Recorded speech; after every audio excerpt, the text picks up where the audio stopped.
여러분, 우리가 매일 마주치는 아파트 경비원, 또 도로 위 현금 수송 차량, 공항의 보안 요원, 이 모든 사람과 조직을 아우르는 단 하나의 법이 있다는 사실 혹시 아셨나요? 네, 바로 대한민국의 경비업법입니다.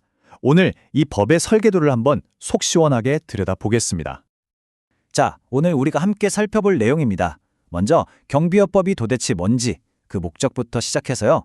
경비회사를 차리려면 뭘 거쳐야 하는지, 어떤 사람들이 경비원이 될 수 있는지, 또 현장에선 어떤 규칙을 지켜야 하고, 만약 어기면 어떻게 되는지까지 하나하나 차근차근 짚어볼게요. 그럼 가장 근본적인 질문부터 시작해보죠. 도대체 경비업법이라는 게 정확히 뭘까요?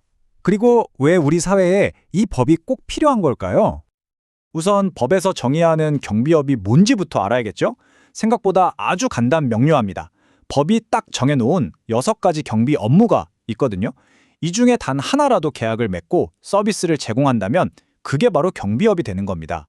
그럼 그 6가지 업무가 뭐냐? 정말 다양합니다. 우리가 가장 흔하게 보는 건물이나 아파트를 지키는 시설 경비, 또 VIP를 경호하는 신변 보호도 있고요. 더 나아가서 첨단 CCTV 시스템을 운영하는 기계 경비나 공항, 발전소 같은 국가의 핵심 시설을 지키는 특수 경비까지. 이 모든 게 경비업의 범주에 들어가는 겁니다. 자, 그렇다면 만약에 여러분이 직접 경비회사를 한번 차려보고 싶다. 그럼 어떨까요? 그냥 사업자 등록만 하면 되는 걸까요? 당연히 아니겠죠. 법에서 요구하는 조건들이 꽤 까다롭습니다. 한번 보세요. 법은 아주 구체적인 최소 기준을 딱 정해놨습니다. 자본금은 얼마 이상이어야 하고 인력은 몇 명 이상, 또 어떤 장비를 갖춰야 하는지까지 말이죠. 특히 저기 표를 보시면 공항 같은 국가 중요 시설을 담당하는 특수경비업의 허가 조건이 자본금부터 인력까지 월등히 까다롭다는 걸 바로 알 수 있죠. 당연한 얘기지만 아무리 좋은 회사를 차려도 결국 일은 사람이 하는 거잖아요. 그래서 이 법은 누가 경비원이 될 수 있고 또 절대 될 수 없는지에 대해서도 아주 꼼꼼하게 규정하고 있습니다. 경비원은 크게 두 종류로 나눌 수 있어요. 일반 경비원과 특수경비원. 가장 큰 차이점은요. 특수경비원은 오직 국가가 지정한 가장 중요한 핵심 시설, 그러니까 공항이나 항만, 발전소 같은 곳에 경비만을 전담한다는 겁니다. 임무가 막중한 만큼 훨씬 더 엄격한 규정을 적용받죠.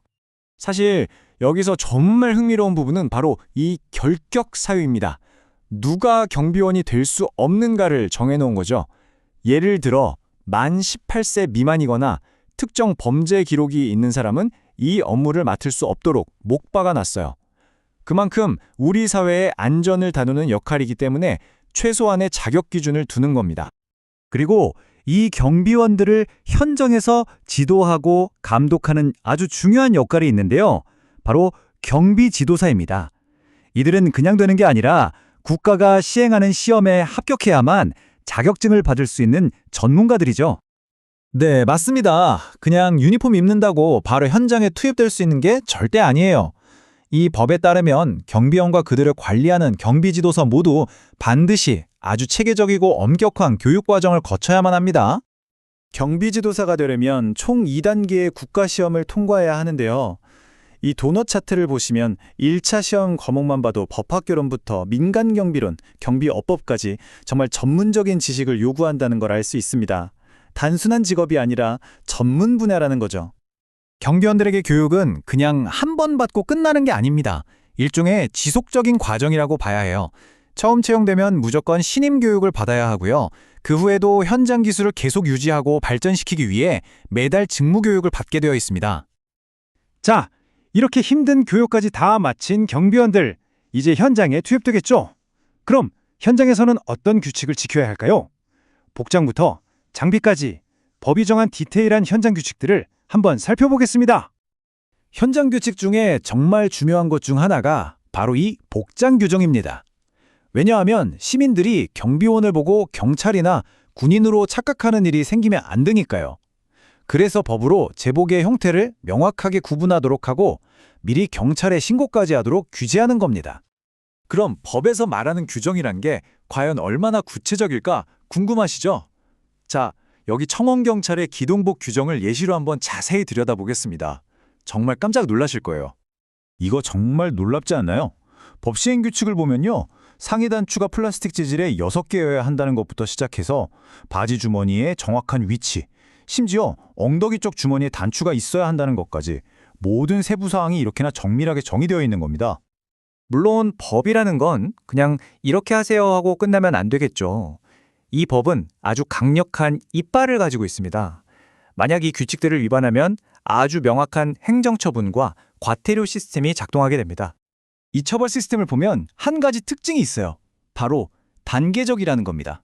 경미한 위반은 처음엔 경고로 시작하지만 같은 위반이 반복되거나 사안이 심각해지면 영업정지를 거쳐서 최종적으로는 아예 허가가 취소될 수도 있는 구조인 거죠. 그리고 과태료 액수도 결코 가볍지 않습니다. 예를 들어서 허가 없이 집회나 시위 같은 집단 민원 현장에 경비원을 배치하는 건 가장 심각한 위반 중 하나인데요. 이럴 경우 벌금이 최대 3천만 원까지 부과될 수 있습니다. 결국 이 모든 복잡하고 상세한 법 조항들은 단 하나의 목표를 향하고 있습니다. 바로 민간 경비 산업의 전문성과 책임감을 확실하게 보장해서 궁극적으로 우리의 안전을 지키는 거죠. 하지만 여기서 마지막 질문 하나가 남습니다. 앞으로 등장할 드론, 인공지능 같은 새로운 기술과 예측 불가능한 위협에 맞서서 과연 이 경비업법은 또 어떻게 진화하고 적응해 나가야 할까요?